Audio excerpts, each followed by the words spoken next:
ओ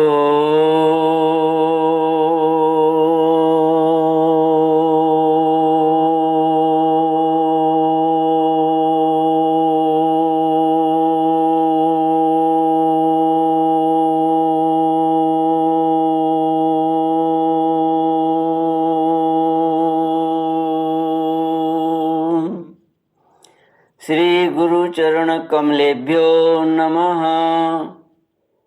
श्री गणेशाय नमः। श्री सरस्वत्यै नमः। श्री विष्णवे नमः। श्री कृष्ण गोविंद हरे मुरारे, हे नाथ नारायण वासुदेव। श्री कृष्ण गोविंद हरे मुरारे, हे नाथ नारायण वासुदेव। हे नाथ नारायण वासुदेव, हे नाथ नारायण वासुदेव। श्री कृष्ण गोविंद हरे मुरारे, श्री कृष्ण गोविंद हरे मुरारे, हे नाथ नारायण वासुदेव। ओम नमो भगवते वासुदेवाय। ओम नमो भगवते वासुदेवाय। कृष्णाय वासुदेवाय हरये परमात्मने प्रणतक्लेशनाशाय गोविन्दाय नमो नमः। सच्चिदानन्दरूपाय विश्वोत्पत्त्यादिहेतवे तापत्रयविनाशाय श्रीकृष्णाय वयं नुमः। सच्चित आनंद स्वरूप परमात्मा जो सृष्टि की उत्पत्ति, पालन और संहार करता है तथा जीवों के आध्यात्मिक, आदि दैविक, आदि भौतिक तापों को नष्ट करने वाले हैं, अर्थात जीवों के मानसिक, शारीरिक और भौतिक दुखों को दूर करने वाले हैं, उन श्री कृष्ण भगवान को हम नमस्कार करते हैं। श्री कृष्ण गोविंद हरे मुरारे, हे नाथ नारायण वासुदेव। ओम तत्सत। श्री गणेशाय नमः। श्रीमद्भागवत महापुराणम तृतीय स्कंध अथ प्रथमोऽध्यायः। श्री शुक उवाच एवमेतत् पुरा पृष्टो मैत्रेयो भगवान् किल छत्रात् वनं प्रविष्टेन त्यक्त्वा स्वगृहं हृदिमत। यद्वा अयं मन्त्रकृद्वो भगवान् अखिलेश्वरः पौर्वेन्द्रगृहं हित्वा प्रविवेशात्मसात्कृतम्। श्रीमद् भागवत महापुराण तृतीय स्कंद पहला अध्याय। उद्धव और विदुर जी की भेंट। श्री सुखदेव जी ने कहा, परीक्षित, जो बात तुमने पूछी है वही पूर्व काल में अपने सुख समृद्धि से पूर्ण घर को छोड़कर वन में गए हुए विदुर जी ने भगवान मैत्रेय जी से पूछी थी। जब सर्वेश्वर भगवान श्री कृष्ण पांडवों के दूत बनकर गए थे, तब वे दुर्योधन के महल को छोड़कर उसी विदुर जी के घर में उसे अपना ही समझकर बिना बुलाए चले गए थे। राजा परीक्षित ने पूछा, प्रभु यह तो बतलाइए कि भगवान मैत्रेय के साथ विदुर जी का समागम कहाँ और किस समय हुआ था।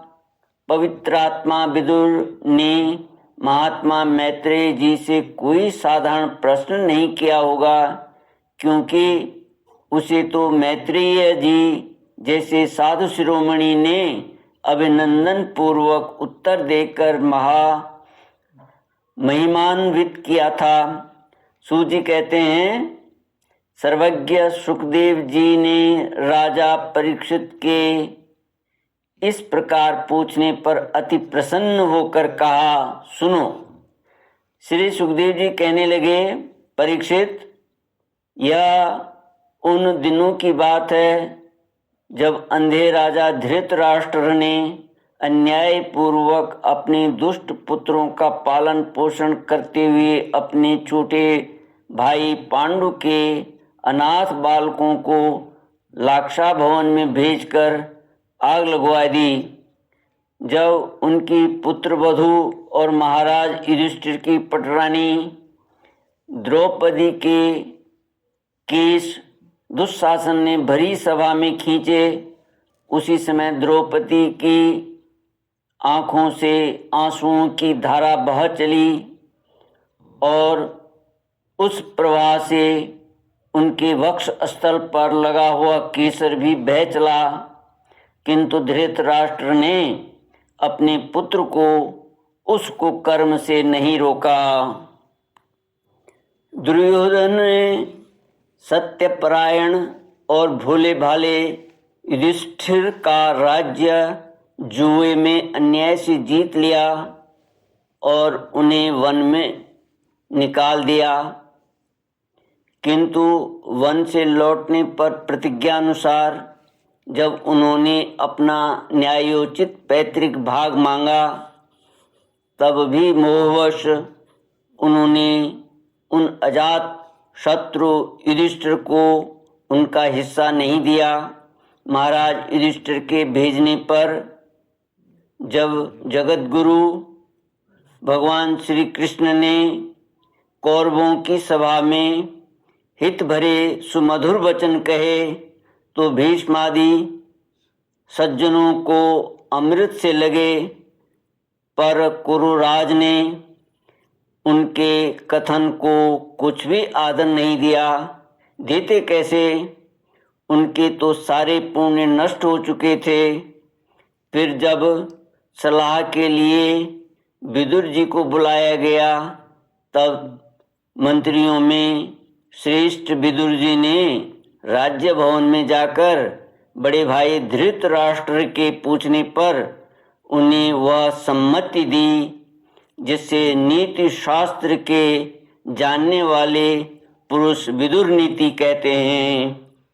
श्री कृष्ण गोविंद हरे मुरारे, हे नाथ नारायण वासुदेव। विदुर जी ने कहा, महाराज, आप अजात शत्रु महात्मा युधिष्ठिर को उनका हिस्सा दे दीजिए। वे आपके न सहने योग्य अपराध को भी सह रहे हैं। भीम रूप काले नाग से तो आप भी बहुत डरते हैं।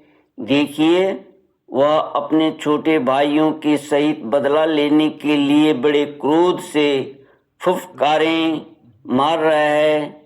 आपको पता नहीं, भगवान श्री कृष्ण ने पांडवों को अपना लिया है। वे यदुवीरों के आराध्य देव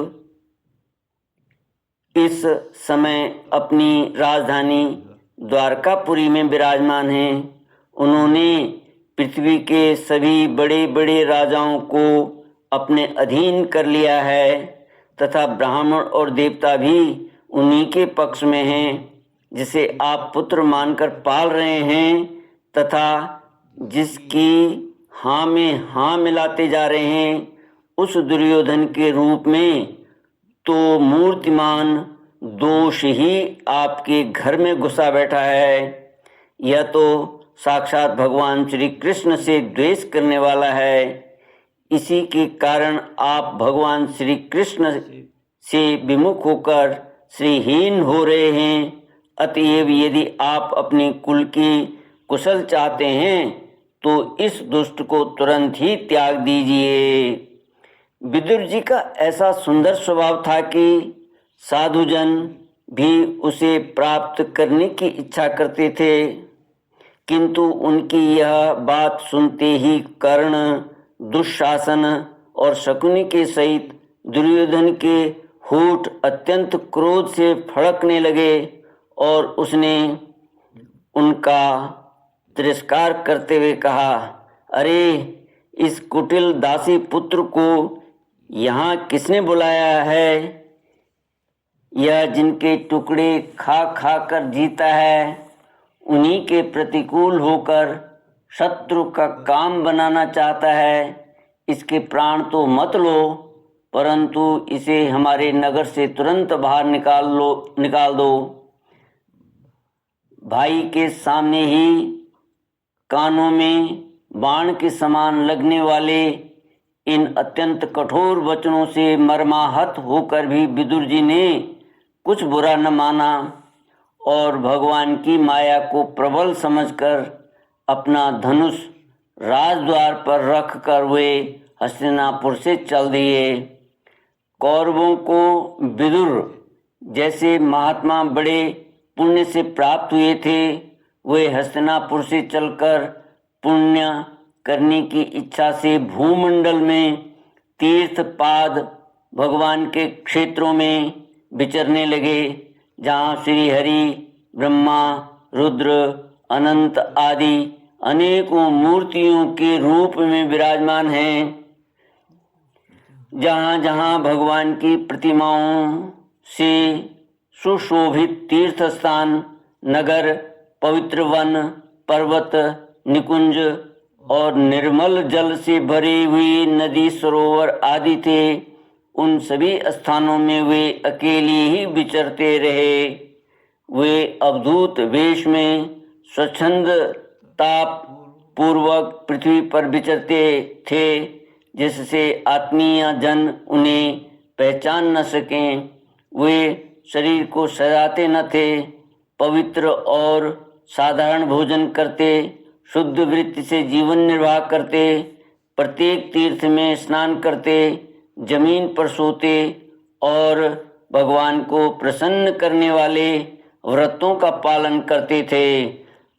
श्री कृष्ण गोविंद हरे मुरारे, हे नाथ नारायण वासुदेव।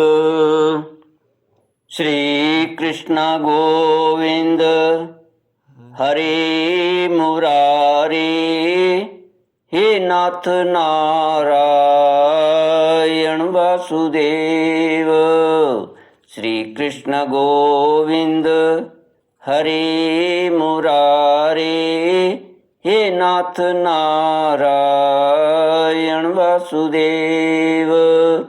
ओम पूर्णमद पूर्णमिदं पूर्णात् पूर्णमुदच्यते पूर्णस्य पूर्णमादाय पूर्णमेवावशिष्यते।